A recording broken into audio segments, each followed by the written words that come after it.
Good morning. Welcome to Trading Hour. We're coming to you live from the CNBC-TV18 Motilal Oswal studio. I am Reema. With me is Vivek. And what a remarkable recovery in the markets. The Nifty's recovered nearly 150 points from the day's low. We'd gone down to levels of 22,300 thereabout. The Midcap index was down 600 points at session lows. Now it's up nearly 150, 200 points. Considering that we had very negative global cues, there was a rout in Wall Street, Asian markets sold off in response. The Indian markets are recovering. And it's not that there is an across-the-board recovery. So IndusInd Bank, where there is a problem, the stock is still down close to about 22%. IT is having that negative rub-off impact of NASDAQ, but the rest of the market is managing a pullback. And Nifty in green just in time for the start of the show directly at 11 a.m. is when you actually saw the Nifty actually getting into the green territory. Well, IndusInd Bank, that's the large story of the day. And along with IndusInd Bank, other private mid-cap banks, they are the ones that are seeing significant selling pressure. So look at Bandhan Bank, RBL Bank, AU Bank, IDFC First Bank. All of these stocks today under significant selling pressure, even though there is no individual negative news flow in these names. The other set of stocks that we would need to keep an eye out for are the Hinduja Group stocks. So some sentiment rub-off seen over there as well. So names like Ashok Leyland, Gulf Oil, Hinduja Global Solutions, these are some of the stocks today under pressure. Some recovery from the day's low, even in these names. And the one set of stocks that are actually benefiting from much lower crude oil prices are actually the OMCs. And today, the entire pack is doing quite well. ISC up over 2% despite the negative news flow you saw yesterday. So HPCL, ICICI, BPCL, all of them today trading with green. Well, but the accident of the day is IndusInd Bank, now down 22% on the back of an internal review. Discrepancies found in their derivative portfolio, and the street is not happy about the timeline of events. Yesterday, we got that CEO extension 1 year versus 3. Now this. Abhishek is here with the details and what analysts have made of this development. Well, it's the biggest fall in IndusInd Bank over the last few years that you are seeing in a single day.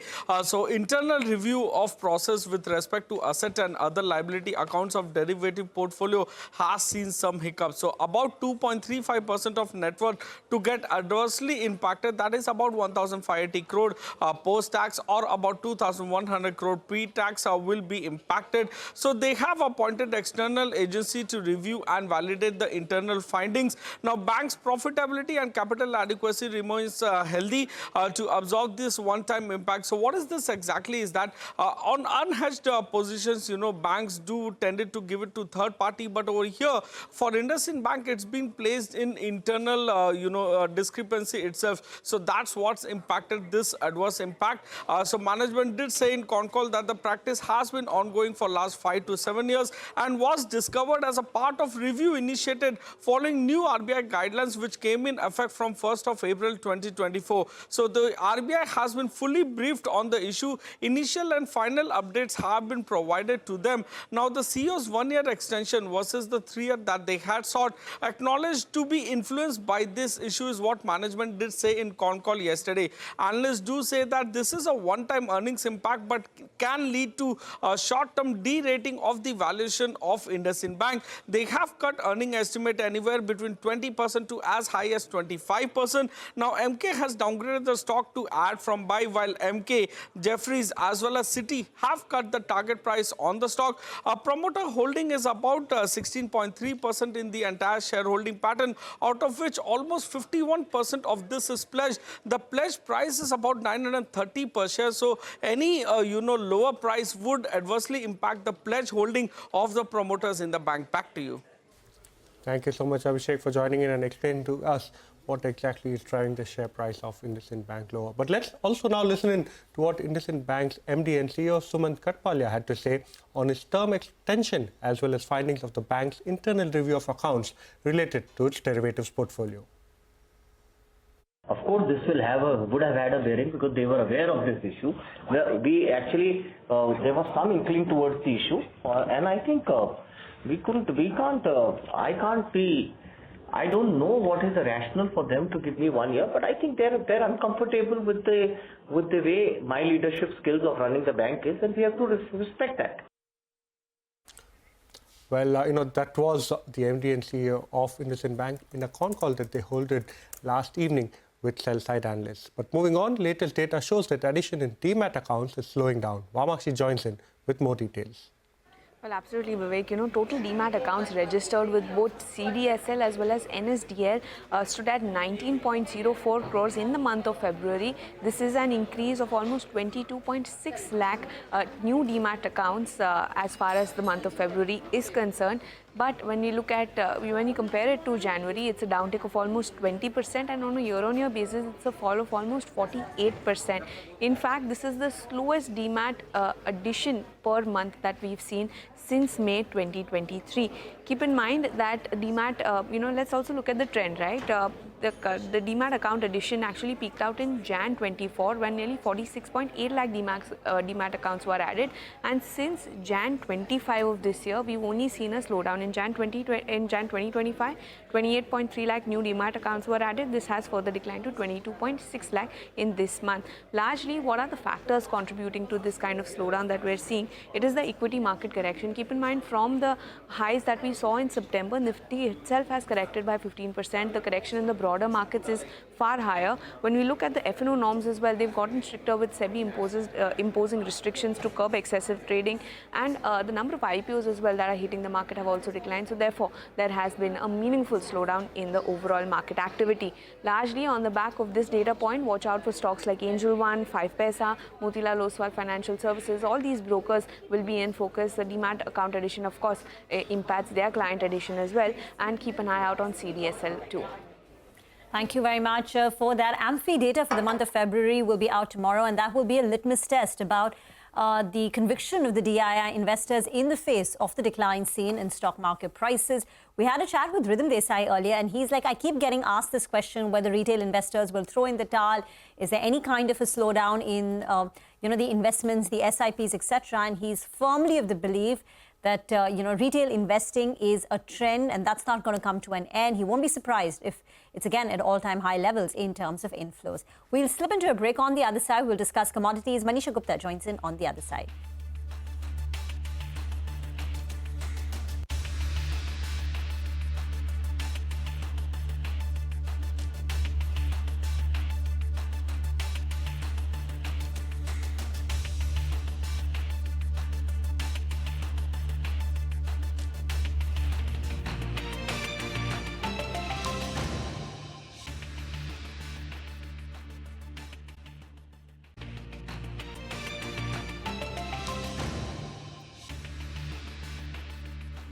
Welcome back to Trading Hour. Well, we are now shifting focus to the commodity space. Manisha joins in, and today we are focusing on copper. Well, it has been a sharp decline in metals as well as a sector. If you look at steel, it's trading at a 1-month lows. Iron ore prices at 2-month lows. And we have seen sharp declines come in for copper as well. Last week, it was 3.5% of gains for the metal. But we've seen an overnight decline of 1.5% come in for the metal. That is because the copper producers have sold some to lock in the profits with the kind of run-up that we've seen in the commodity. And then there are concerns of potential tariffs coming in for copper as well. Also, the sell-off in equities, weak economic data that we've seen come in from China and US also seems to be impacting prices. An interesting number to watch, though, is that when you look at this year, it has been a big gap that we've seen happen on LME and on COMEX. On London, prices have gained up by 9% in this year, but in the US exchanges, COMEX, copper prices have gained up by 18%. That is because a lot of copper is coming into the US markets ahead of these potential tariffs, really. The US does import 800,000 tons of copper per annum, which is 45% of its requirement, and the markets are looking at more copper coming into US until the time tariffs are put in. Also remember that while US is a net exporter of copper concentrate and scrap, but when it comes to refined copper and copper articles, it is a major importer as well, and that would continue to keep the prices at disparity and arbitrage as we've seen. Thank you very much for that. It's a bit choppy for our markets. The Midcap index, which was up 0.5%, is now flattening out nearly. The Nifty and the Sensex are back in the red. The fall from the top is not much, but you can see the moderation of the gains of that recovery. Get into a break. On the other side, Mitesh Thakkar joins in with his top trading bets.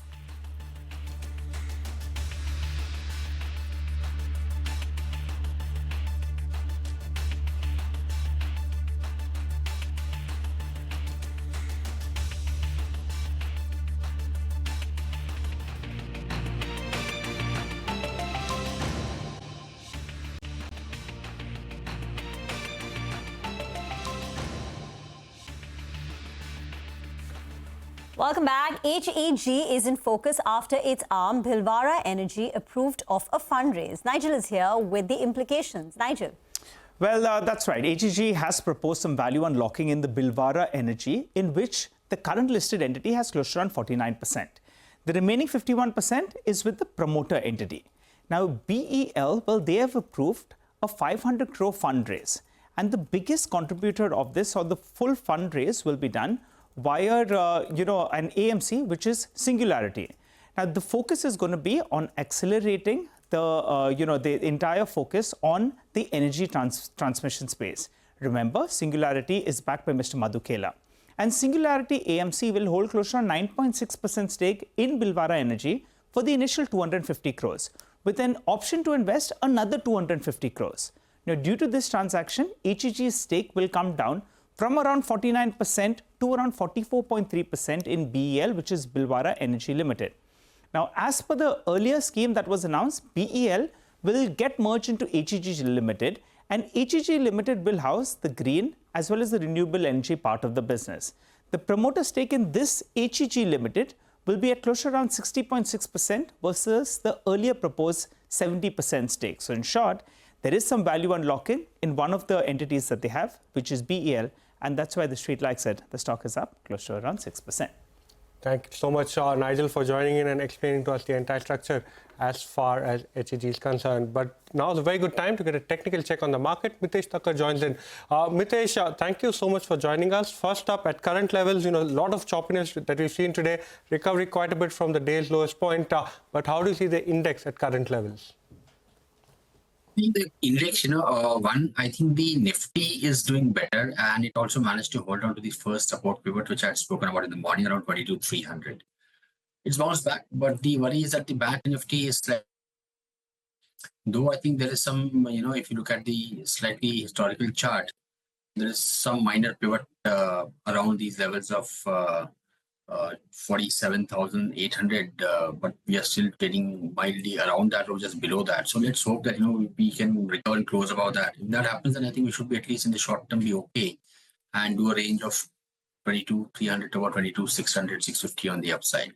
With that kind of view, I think we are avoiding trading the index immediately. But on stock specific basis, I have buy on ACC, which I would recommend buying with the stock just below levels of 1860 for targets of around 1920.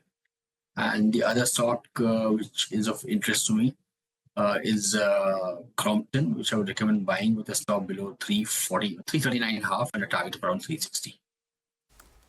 Thank you very much for that, Mitesh. It's time now to get a handle on the insurance sector. Star Health is under pressure today. They're facing some issue with Ahmedabad hospitals. Yash is here with the details. Well, Reema, so actually there are two health insurance companies which have faced this particular problem from Ahmedabad Hospitals Associations. The first one is listed, of course, as you pointed out, that is Star Health Insurance, and the second one is Tata AIG General Insurance. What has happened is Ahmedabad Hospitals Association has said that they are ending cashless facilities at various hospital members in Ahmedabad for policyholders of Star Health Insurance as well as Tata AIG General Insurance. Now, what this does is essentially policyholders of both Star and Tata AIG will not get any cashless facility at Ahmedabad hospitals and the member hospitals there when they go for their treatment, and eventually will only have one route to get their insurance money, that is through reimbursement.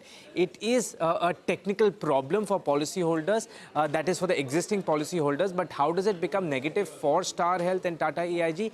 Essentially, it impacts the future business because what happens eventually is that even for a prospective policyholder, if he's looking to buy a new health insurance policy, largely based out of Ahmedabad, then of course he would consider the point that if cashless facility is facing issues with a particular insurer, then he tends to choose another insurance company where there is no problem with cashless facilities.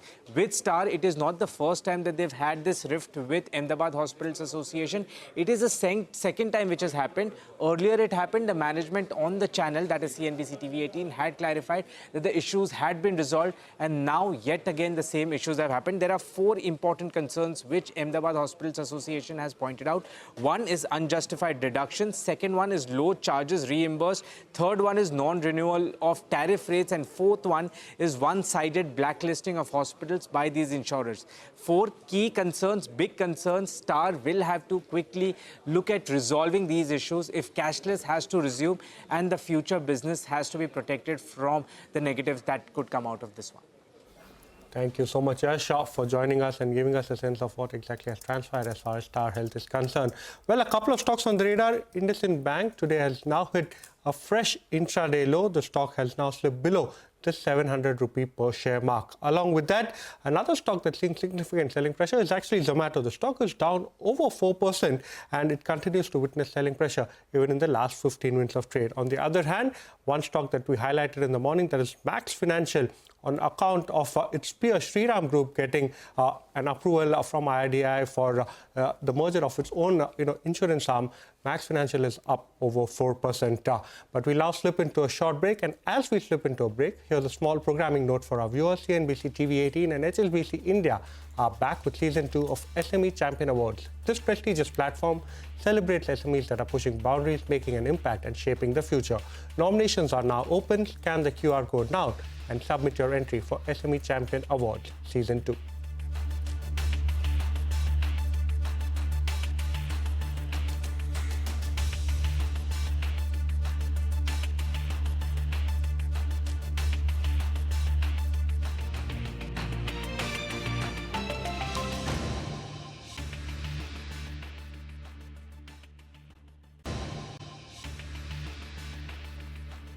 Welcome back to Trading Hour. Well, in a conversation with market editor, Morgan Stanley's India equity strategist Rhythm Desai, he comments that the Indian fundamentals are improving and the market may be at a turning point. Let's listen. In February, a policy pivot which I will say is one of the biggest in my career, going back 35 years. The RBI has put a 3-pronged correction, cutting interest rates, committing itself to liquidity, and also starting to lift the regulatory burden on the banking sector. The RBI policy suite, the market has just ignored this, what I call as policy pivot. India's policy environment today is far more certain than the rest of the world put together, whether it's US, Europe, or China. So you want to buy this policy certainty, and I think investors will buy it. Our retail investors get it. And I suspect that February may have been record inflows. And a lot of people have been quizzing me about when will retail give up. And I've got tired of saying this, they won't. Now, if you look at the foreign portfolio position in India, they are the most underweight they've been on Indian equities ever. And most importantly, India is now a low beta market, unlike the past. So if you go back 10, 15 years, India used to be a market which had a beta of more than 1. And for your listeners, that means that India used to go up or down a lot more than the world. Now, if the world is in a trickier position than it has been for many years, the likelihood is that India will outperform. India is like consumer staple stocks. It will outperform a bear market in the world. It is very hard to time the bottom. I have no idea whether it's a bottom or not. What I know is that stocks are looking attractive, and in time this may prove to be a good time to engage. There's a lot of uncertainty around. It's a lot less than the uncertainty we experienced during COVID. But during COVID, one of the things I had read in my life which was of great use to me was that the point of maximum uncertainty is also equal to the point of maximum return. I think India will beat these markets. India will outperform. Yeah, and I think small and mid caps will do quite well into the next few months. Maybe they go down first a little bit more before they turn around. Retail is not going to give up because this is a shift in the balance sheet allocation that got underway in 2015. Again, because of a major policy shift, the only time foreigners can buy is one of the two happens. Either domestic starts selling. They won't at these levels. You put share prices higher, they will. So foreigners will have to pay a lot more to get in. Or the third player comes in, which is corporate issuers.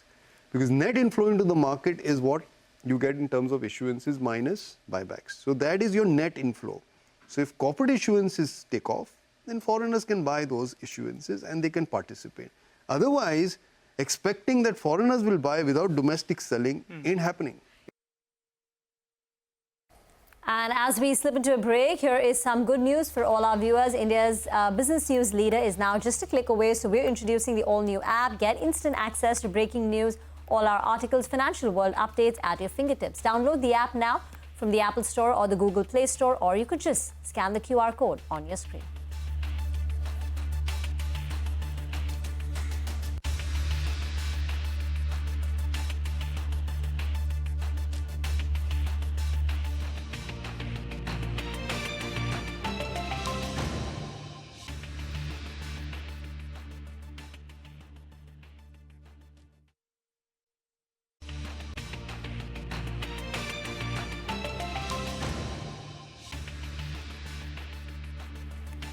Welcome back. Let's talk about individual stocks. Unmesh Sharma from HDFC Securities is now with us on the show.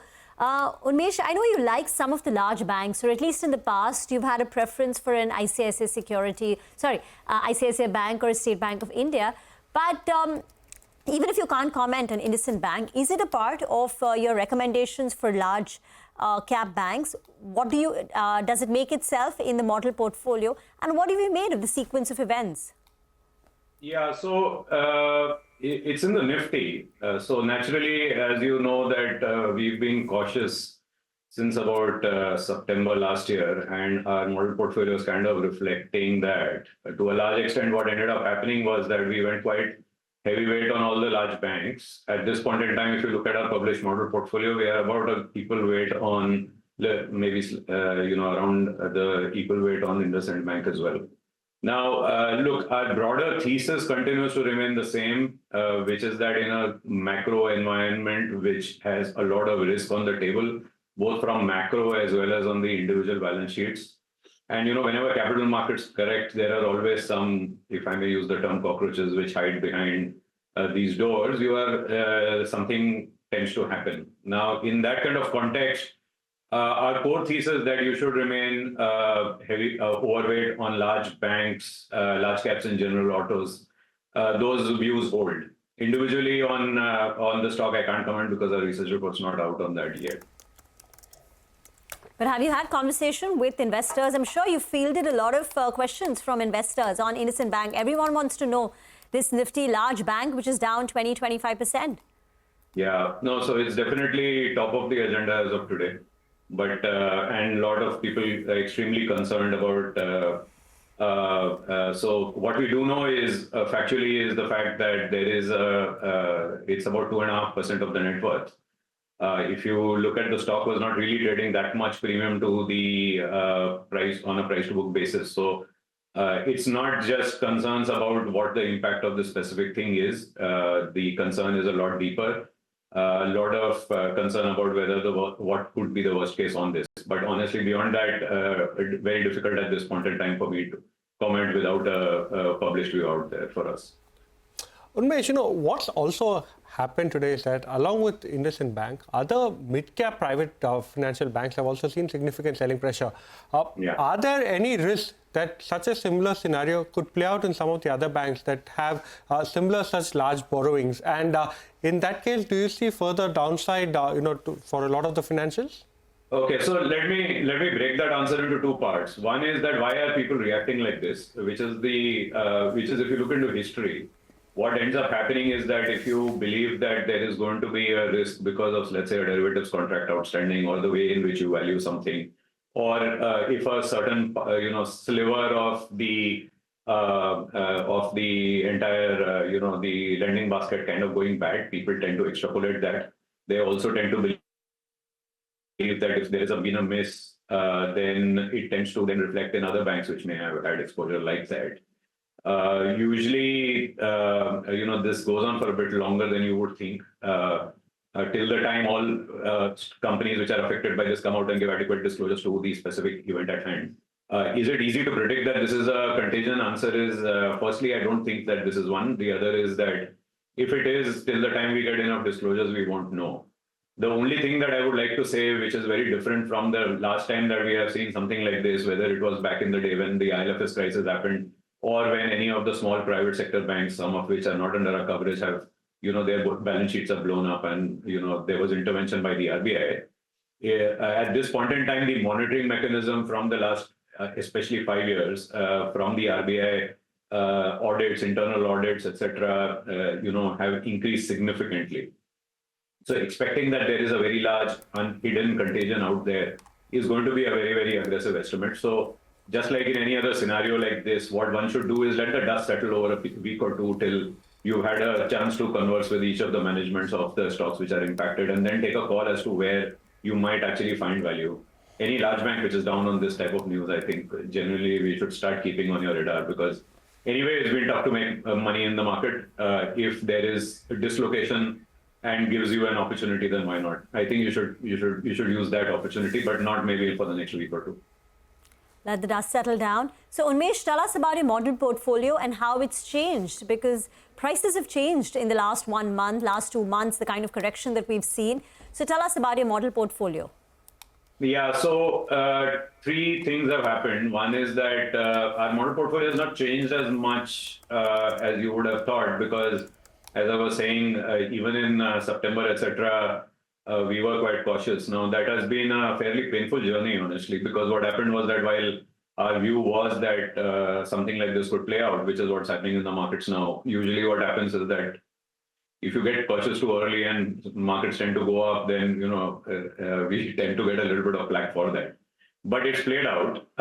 If you see, to a large extent, we have hugged the benchmark a lot closer than in the alpha days, let's say, of early 2024. And which is why you will see 3 themes playing out. One is a natural, while it's a multi-cap portfolio, it's mostly a natural bias towards large cap.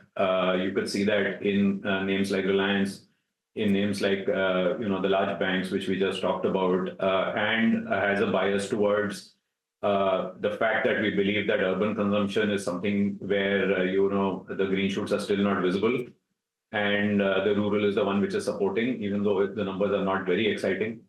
So that's the other. Also, what's happened in the quarterly earnings results is that only a third of our stocks, we cover over 250 stocks, have actually beaten estimates, which tends to give us a very big signal that earnings downgrade cycle may have started.